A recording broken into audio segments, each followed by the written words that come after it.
ਕਿਸਾਨ ਵੀਰ ਭਰਾਓ, ਅੱਜ ਤੁਹਾਡੇ ਲਈ ਵੀਡੀਓ ਬਹੁਤ ਹੀ ਖਾਸ ਹੈ। ਫੈਸਲਾਬਾਦ ਦੇ ਵਿੱਚ ਵੀ ਕਣਕ ਦੀ ਜਿਹੜੀ ਖੁਸ਼ਕਸਾਲੀ ਦਾ ਕਾਫੀ ਜ਼ਿਆਦਾ ਬੁਰੇ ਅਸਰਾਤ ਨੇ।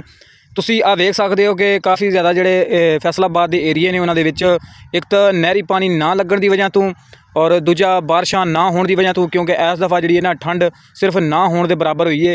ਅਤੇ ਤੁਸੀਂ ਵੇਖ ਸਕਦੇ ਹੋ ਕਿ ਕਣਕ ਦਾ ਜਿਹੜਾ ਕੱਦ ਹੈ ਉਹ ਤਕਰੀਬਨ ਇਸ ਟਾਈਮ 1 ਫੁੱਟ ਦੇ ਦਰਮਿਆਨ ਹੈ।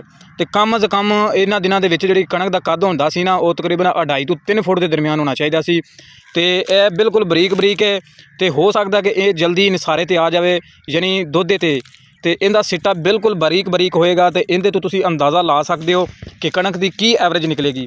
ਯਾਨੀ ਕਿਸਾਨਾਂ ਨੂੰ ਜਿਹੜੀ ਐਵਰੇਜ ਹੈ ਉਹ ਸਿਰਫ ਔਰ ਸਿਰਫ 20-25 ਮਣ ਹੀ ਹੋ ਸਕਦਾ ਕਿ ਕਿੱਲੇ ਦੀ ਜਿਹੜੀ ਔਸਤ ਹੈ ਉਹ ਇਹ ਦੇਖਿਆ ਜਾਵੇ ਕਿ ਇਸ ਦਫਾ ਹਕੂਮਤ ਨੇ ਤਾਂ ਰੇਟ ਮੁਕਰਰ ਨਾ ਕੀਤੇ, ਕਿਉਂਕਿ ਪਾਸਕੋ ਦਾ ਅਦਾਰਾ ਉਹ ਵੀ ਸੀ ਖ਼ਤਮ ਕਰ ਦਿੱਤਾ ਗਿਆ। ਅਤੇ ਬਾਰਿਸ਼ਾਂ ਨਾ ਹੋਣ ਦੀ ਵਜ੍ਹਾ ਤੋਂ, ਕਿਉਂਕਿ ਇਹ ਆਉਣ ਵਾਲੇ ਵਕਤ ਦੀ ਇਹ ਅਲਾਮਤ ਹੈ ਕਿ ਕੈਦ ਸਾਲੀ ਵੀ ਪੜ ਸਕਦੀ ਹੈ। ਅਤੇ ਇਹਦੇ ਵਾਸਤੇ ਇਹ ਕਿ ਹੁਣ ਅੱਲਾਹ ਤਾਲਾ ਅੱਗੇ ਦੁਆ ਇਹੀ ਮੰਗਦੇ ਹਾਂ ਕਿ ਅੱਲਾਹ ਤਾਲਾ ਜਿਹੜਾ ਨਾ ਆਪਣੀ ਰਹਿਮਤ ਦੀ ਬਾਰਿਸ਼ ਦੇ, ਤਾਂ ਕਿ ਇਹ ਸਾਡੇ ਜਿਹੜੀ ਜ਼ਰਾਤ ਹੈ, ਸਾਡਾ ਜਿਹੜਾ ਇੱਕ ਖਾਣੇ ਦਾ ਦਾਰੋਮਦਾਰ ਹੈ, ਇਹ ਸਹੀ ਤਰ੍ਹਾਂ ਨਾਲ ਰਵਾਂ ਦਵਾਂ ਰਹੇ। ਕਿਉਂਕਿ ਅਸੀਂ ਅਗਰ ਸਾਰਾ ਸਾਲ ਅਗਰ ਕੰਮ ਕਰਨੇ ਆ ਨਾ, ਤਾਂ ਸਾਡਾ ਸਾਰਾ ਦਾਰੋਮਦਾਰ ਇਸ ਕਣਕ ਦੇ ਸਿਰ 'ਤੇ ਹੁੰਦਾ ਹੈਗਾ।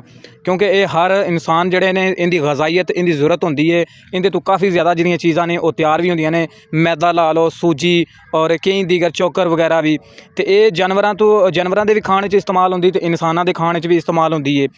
ਅਤੇ ਅੱਲਾਹ ਤਾਲਾ ਅੱਗੇ ਇਹੀ ਦੁਆ ਕਰਨੇ ਆ ਕਿ ਅੱਲਾਹ ਤਾਲਾ ਹੁਣ ਕੋਈ ਰਹਿਮਤ ਦੀ ਬਾਰਿਸ਼ ਦੇ ਦੇ। ਬਾਕੀ ਇਸ ਦਫਾ ਇਹ ਚਾਂਸ ਇਹੀ ਨਜ਼ਰ ਆ ਰਹੇ ਨੇ, ਕਿਉਂਕਿ ਹਰ ਇਲਾਕੇ ਦੀ ਸੂਰਤ ਹਾਲ ਇਹੀ ਨਜ਼ਰ ਆ ਰਹੀ ਹੈ ਕਿ ਕਿਉਂਕਿ ਬਾਰਿਸ਼ਾਂ ਨਾ ਹੋਣ ਦੀ ਵਜ੍ਹਾ ਤੋਂ ਕਾਫੀ ਜ਼ਿਆਦਾ ਜਿਹੜੀ ਹੈ ਨਾ ਗੰਦਮ ਦੀ ਫਸਲ ਮੁਤਾਸਰ ਹੋਈ ਹੈ। ਅਤੇ ਇਹਦੀ ਔਸਤ ਵੀ ਬਹੁਤ ਹੀ ਕਮ ਹੋਣ ਦੇ ਚਾਂਸ ਨੇ, 20 ਤੋਂ 25 ਮਣ। ਜਿੱਦਾਂ ਇੱਕ ਦਫਾ ਅੱਜ ਦੇਖੋ ਨਾ, ਅੱਜ ਤਕਰੀਬਨ ਜਿਹੜਾ ਟੈਂਪਰੇਚਰ ਹੈ ਨਾ ਉਹ ਗਰਮੀ ਦਾ ਉਹ ਕਾਫੀ ਜ਼ਿਆਦਾ ਆਏਗਾ, ਕਿਉਂਕਿ ਅਜੇ ਫਰਵਰੀ ਦਾ ਮਹੀਨਾ ਚੱਲ ਰਿਹਾ। ਤਾਂ ਫਰਵਰੀ ਦੇ ਮਹੀਨੇ ਤੁਸੀਂ ਅੰਦਾਜ਼ਾ ਲਾ ਲਓ ਕਿ ਇੰਨੀ ਸਖਤ ਧੁੱਪ ਲੱਗ ਰਹੀ ਹੈ ਕਿ ਜਿੱਦਾਂ ਬਿਲਕੁਲ ਫੁੱਲ ਗਰਮੀ ਦੇ ਦਿਨ ਹੁੰਦੇ ਨੇ।